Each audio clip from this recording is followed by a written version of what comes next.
Minnesota Democrats, media, and the Department of Justice have continually ignored strong evidence supporting the fact that Ilhan Omar may be directly involved in tax, marriage, and immigration fraud. In 2002, Omar married Ahmed Hirsi in a religious ceremony. Hirsi is the father of Omar's 3 children and is pictured often with Omar and their children on their campaign website.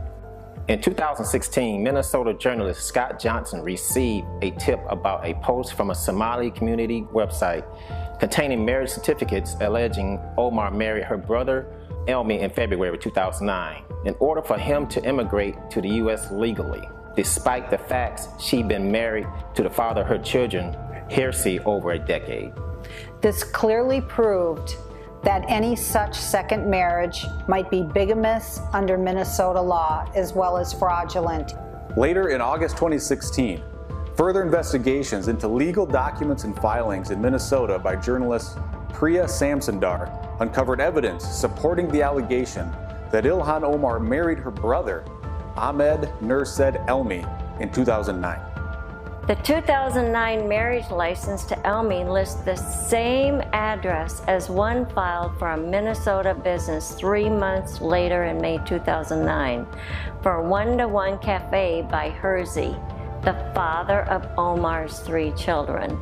That means Ilhan Omar was living with both her real husband Hirsi while still married to her brother Elmi. Omar has continued to deny the allegations, dismissing them as baseless rumors and fake journalists on bigot blogs despite mounting evidence.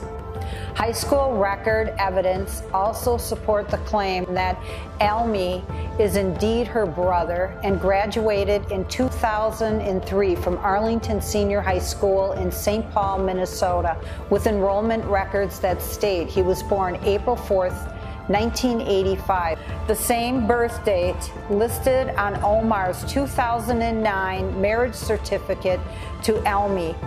As troubling details mounted against Omar, members of the Somali community were threatened into silence through intimidation tactics and physical violence on themselves and their families still back in Somalia. In an obtained Facebook Live video from August 18, 2016, a woman identified as the Associate Chair of the Somali American Caucus speaks. And in translation, she states in plain terms that any Somali that talks about Omar's personal life, including marriage discrepancies, is an enemy of the Somali community. Credible sources in the Somali community have stepped forward and provided Alpha News with information in exchange for anonymity, along with members of the 2003 class have also identified Elmi's father as Nursed Elmi Mohammed, the same man who calls himself father to Ilhan Omar.